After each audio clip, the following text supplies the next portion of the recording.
apa yang terjadi kalau Indonesia kalah? Apa yang terjadi kalau Indonesia menang? Gitu kan? Itu dulu tuh. Kalau nggak ada pilihan buat kalah sih Mas. Nggak ada pilihan kalah. Karena kalau kalah udah langsung nggak. Dia masuk kelompok yang lain gak sih? Maksudnya, ceritain dulu deh. Kan banyak orang yang gak ngerti nih. Maksudnya, mekanisme itu gimana gitu. Pertandingannya, Soalnya ada yang bilang kalau kalah di sini nanti bisa main lagi di apa gitu. Iya. Jadi Indonesia itu udah dinyatakan lolos Piala Asia. Oke. Gitu. Kita nggak perlu kualifikasi lagi untuk Olimpiade. Untuk Piala Asia. Oh, Piala Asia. Piala Asia seluruh Asia ya. Iya. Kita nggak perlu kualifikasi lagi karena kita udah masuk ke fase penyisian kualifikasi Piala Dunia ini ya. Kita udah lolos, jadi kita nggak perlu kualifikasi Piala Asia. Piala AFF pun kita gak mau ikut. Bukan gak mau ikut, maksudnya kayak Piala Ciki. Kita gak terlalu mengutamakan Piala AFF. Padahal dulu sebelumnya kita tuh kayak, apa-apa Piala AFF. Iya, harus AFF, pernah, harus AFF gitu ya. Karena kan AFF itu kan Southeast Asia aja ya, gitu. Nah, dengan kita Asia lebih luas lah. Gitu. Kita udah naik tingkat lah, gitu. Fokus kita ke Piala Asia. Dan kita udah gak perlu kualifikasi lagi. Nah, gini, jelasin dulu. Maksudnya, ada Piala Asia, kita nggak perlu kualifikasi. Artinya untuk bertanding di mana? Untuk bertanding di pertandingan di tahun 2026 kalau nggak. Jadi untuk 2026 Piala Asia kita tinggal masuk aja berarti. Betul. Nggak harus kualifikasi lagi gitu. Nggak harus start dari nol lagi. Betul. Oke, next terus. Nah, terus abis itu untuk masuk ke Piala Dunia ini kita sekarang itu kan ada di round 3. Oke, round 3 itu apa? Round 3 itu babak penyisihan grup yang terdiri dari 3 grup. A, B, C. Kita itu ada di grup C. Gitu ya. Nah, untuk lolos ke Piala Dunia gitu, acara besarnya kan Piala Dunia ya. Top-topnya tuh gitu kan. Ini kan dari perwakilan Asia ini diambil berarti ada 6 negara doang. 6 negara. Secara hitungan pastinya ada dari 3 ini kan diambil 2. Nah, kita masuk di ujungnya tuh dicari 6 finalis yang akan bertanding di sana. Betul. Oke. Udah ini 3 nih. 3 grup diambil 6 yang udah pasti lolos ke Piala Dunia. Berarti juara 1, juara 2 doang ya? Juara grup sama runner up. Oke. Nah, kita ini penentuan nih. Kita udah gak kemungkinan agak susah lah masuk kedua. Tapi bukan gak mungkin. Masih mungkin. Kalau Tuhan menghendaki ya kan? Amin. Tiba-tiba kita langsung lolos ya. Tiba-tiba ada negara yang keempat itu. Jepang nurunin gak full tim. Nah, kita ini satu grup sama Jepang kan. Jadi match selesai Cina ada Jepang lagi kan. Nah, Jepang tuh dari list. Sekarang posisi 1 dunia apa? Cina Jepang. Posisi 1 itu Jepang. Jepang itu Australia. Tapi poin Australia sampai ke bawah itu nggak terlalu jauh, Mas. Larinya ngejarnya nggak terlalu jauh lah ya. Nah, kita itu harus menang lawan Cina untuk mengamankan posisi 3. 1-2 udah pasti Jepang, Australia, kita harus kejar juara 3 nih. Kenapa? Why? 3-4 ini nantinya 3-4 ini akan lanjut ke ronde berikutnya. Round 4. Ini baru round 3 tadi. Kita akan masuk nanti kalau kalah di sini kita ada round 4. Round 4 ini berarti ronde 4 ini adalah kumpulan posisi 3 sama 4 di setiap grup. Yang tadi dari 3 ini 1-2 udah diambil. Yang 3-4-nya masuk ke round 4. Betul. Ini nanti diambil lagi 1-2 ya. Jadi dia bakal dipecah kan pada 6 tim kan. Dia dipecah jadi 2 grup. Nah, bertarung lah. Diambil juara grup dari ini. Dari bawah pecahan yang 3 itu. Ini 2 grup diambil juara. Yang diambil kalau tadi yang 3 diambil 6, ini diambilnya enggak 6 ya? Juara grup. Diambilnya cuma 2 doang ya. Karena ini dipecah terus diaduin lagi siapa 1-2-nya itu yang diambil. Oke. Ya, nah ini bertarungnya tuh di suatu tempat gitu Mas, nggak kayak sekarang kan di satu tempat lah, masa satu kardus kan nggak mungkin. Gini maksudnya dia nggak main di, kalau sekarang kan masih main di Indonesia. Iya, di home away. Iya. Kalau sekarang ada penentuan di negaranya mana mereka FIFA, yang pilih satu, dia bertarungnya di situ aja. Kocok arisan ya. Iya, yang nggak ada tadi lagi. Jadi fokus di round 4 itu di satu tuan rumah itu aja pertandingannya gitu. Oh, cuma di sana aja. Ya, jadi kita nggak bisa datang lagi nih kalau ke GBK di negara orang kita agak susah ya. Nah itu makanya fair ya. Tapi maksudnya ini agak fair ya. Maksudnya gue melihatnya fair. Dari 3 grup 1-2 diambil, ya kan? Juara 3 masing-masing kan belum pernah ketemu kan? Betul. Nah itu mungkin ya di situ ya. Fairnessnya di sana. Oke. Nah dari awal itu, dari zaman Sintayong melatih, itu emang target kita sebetulnya, target Indonesia itu di round 4. Oke. Gitu. Emang udah berpikir karena agak kurang memungkinkan kalau misalkan kita maksain untuk posisi 2 lah. Karena kita tuh satu grup kan sama Jepang ya. Jepang tuh udah siapa yang nggak tahu Jepang sih, siapa yang nggak tahu gitu. Siapa yang main di MU? Siapa yang nggak tahu siapa yang main di MU? Yang main di MU itu Son itu Korea Selatan ya, maksudnya mereka kan lebih intinya sih sebenarnya bukan kita mungkin ya kita Indonesia telat masuk kelas profesional mungkin ya. Betul. Kalau negara lain tuh lebih cepat masuk kelas profesional. Kita terlalu lama di kelas Liga Indonesia mungkin. Iya, betul, jadi betul. kita jarang keluar negeri, jarang main sama orang luar negeri gitu kan. Itu mungkin salah satu faktornya. Tapi anyway, round 4 ya. Kita masih punya kemungkinan nggak round 4? Round 4 ini kemungkinan kita akan lolos Piala Dunia, Mas. Optimis. Karena paling beratnya siapa di round 4? Paling berat di sini adalah Qatar. UAE, iya rata-rata tuh yang Timur Tengah. Kita akan ketemu karena dengan segala drama. Iya. Dengan histori pernah lawan Qatar. Piala Dunia Qatar. Iya. Ya kita bisa lihat tiba-tiba dia jadi kayak kuda poni terbang sendiri gitu kan. Itu kan luar biasa juga tuh. Iya. Ini kalau lawan Qatar udah pasti di Qatar kali ya. Iya. Oke. Kenapa sih? 5 menit lagi. Oke. Apa? Anda siapa ya? Anda ngapain Anda situ? Cuma 5 menit masih panjang loh.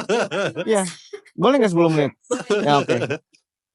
Nah, berarti ya maksudnya kita berdoa sih yang terbaik lah. Masuk round 3, alhamdulillah kita nggak capek-capek lagi. Berarti kan udah tinggal fokus latihan aja gitu, pemantapan gitu.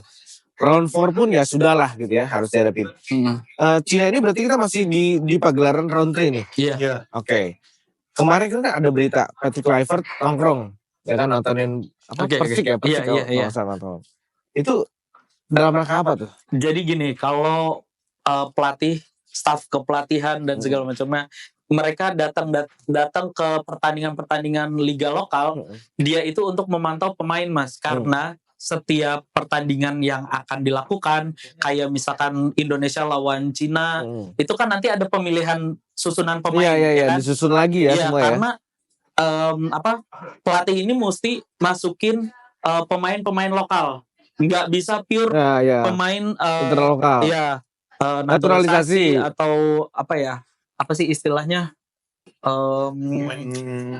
Ya pemain naturalisasi lah ya. Naturalisasi. Udah cuma itu doang. Iya, oke. Terus mereka tuh datang untuk lihat. Biasanya udah di list tuh siapa-siapa aja, kecuali ada di luar list. Terus itu kok pemain bagus ya gitu. Pasti ntar dia akan di seleksi lagi kayak gitu. Kayak gitu sih. Iya, maksudnya pemain kita mungkin karena Patrick Kluivert juga termasuk cepat kan, itu cepat kan. Dia harus lihat pemain ini tuh pada dasarnya dia main di mana sih gitu. Betul. Kayak mainnya dia kayak gimana. Betul. Karena mungkin selama ini ya waktunya belum lama lah gitu kan Patrick Kluivert masuk gitu. Nah, terus sekarang lagi apa? Kata lu tadi lagi ada TC di Bali. Oh iya, hari ini mulai. Per kita syuting dia ini training center dia. Iya. Kayak pelatihan buat jadi sekretaris gitu ya. Bukan dong. Buat persiapan Cina sama Jepang. Oke, berarti playlistnya udah keluar tuh. Iya, udah sudah. Playlist Nama apa, pemainnya, playernya udah keluar, Iya, nama playernya udah keluar. nama pemainnya udah beberapa minggu yang lalu ya. Oke, udah fix berarti ya. Nah, dia tuh training di Bali United. training centernya Bali United. Kenapa Bali ya? Fasilitas kali. Bagus Ya, sih. fasilitasnya Fasilitas paling sama menunjang. Bahkan kalah dari GBK kali ya. GBK kalau Sabtu Minggu ada CFD sih kali. Oke. Ngaruh. Kalau GBK itu latihan buat pemanasannya cuma di lapangan ABC. Kalau Bali ya. Iya, lapangan Madia itu. Kalau di Bali United dia kemarin gue lihat ada 8 lapangan, Mas. Oh ya? Iya. Wow, buat keren latihan ya. Keren. Terus dia bisa nongkrong di Ubud, ya kan dia bisa nilai plusnya itu. Iya, bisa. Kita briefing dulu di kita dengerin dulu house ini ya, beach house dulu ya kan, kita ke beach house dulu sambil nongkrong kopi ya. Iya, bisa jadi. Gak tanding sih biasanya kalau kayak gitu ya, biasanya dia klub malam doang gitu. Nah, Bali tuh menarik tuh, Patrick Kluivert, prediksi lu sebagai seorang fans yang realistis ya, maksudnya semua orang kayaknya kalau ditanya Indonesia menang lawan Cina berapa, ya pasti harapannya antara harapan sama kemudian optimisme berlebihan kan ya agak-agak ngeri kan. Takutnya tuh maksud gue kita semua terlalu over expectation karena buat gue yang dulu pernah mengalami kompetisi lah, over expectation itu ternyata membawa beban psikologis buat gue gitu. Betul. Makanya pemain-pemain ini kasihan juga. Mereka ini kan umurnya masih muda kan gitu.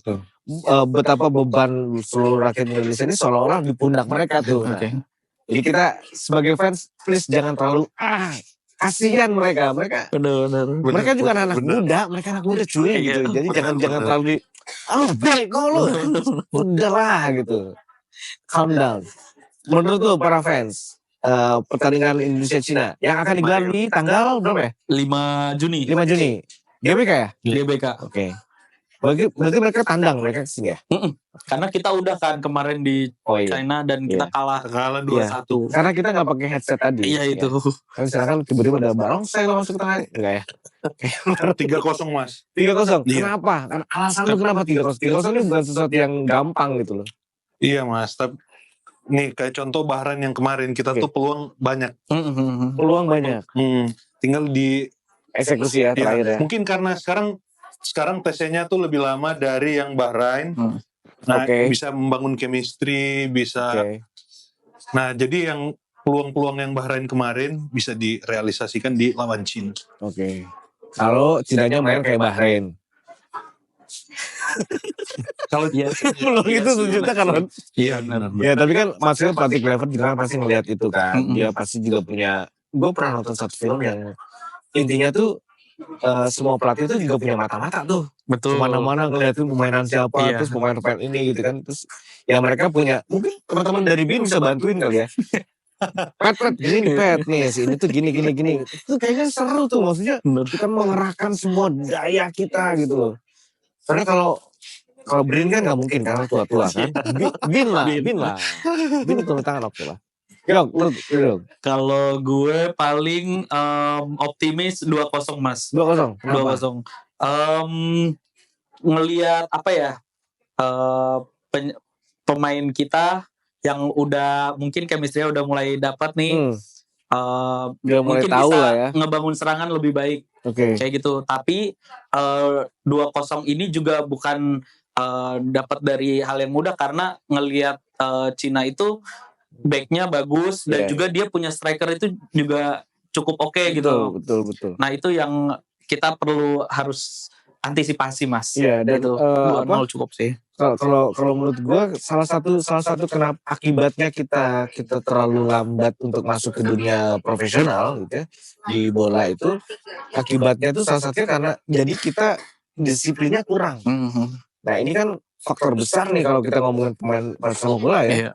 Benar-benar disiplin, baik itu sifatnya misalnya disiplin terhadap area lu gitu kan. Betul. Tapi juga ego lu juga gitu. Kadang-kadang kan di kita kan karena saking kuatnya pendukung, wah ego tuh kayak mereka semua nyebutin nama gua kan kayak gitu kan.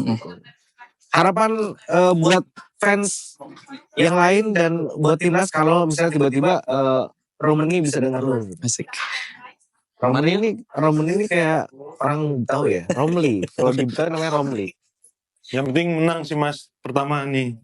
Yang penting menang. Yang penting menang dulu mau 3-0, 2-0 yang penting menang sih. Oke. Gak ada pilihan buat kalah. Oke, mau 2-1 yang penting menang lah gitu. Iya. Tapi 1-0 kemarin kita kalah berapa? Cina. 2-1. 2-1. Berarti away-nya kita harus 2-0 minimal ya. Kok gak ada hitungan agregat. Iya, nggak ada agregat. Iya. Karena kita itu poin kan. Oke. Berarti dan ya. posisi kita di atas.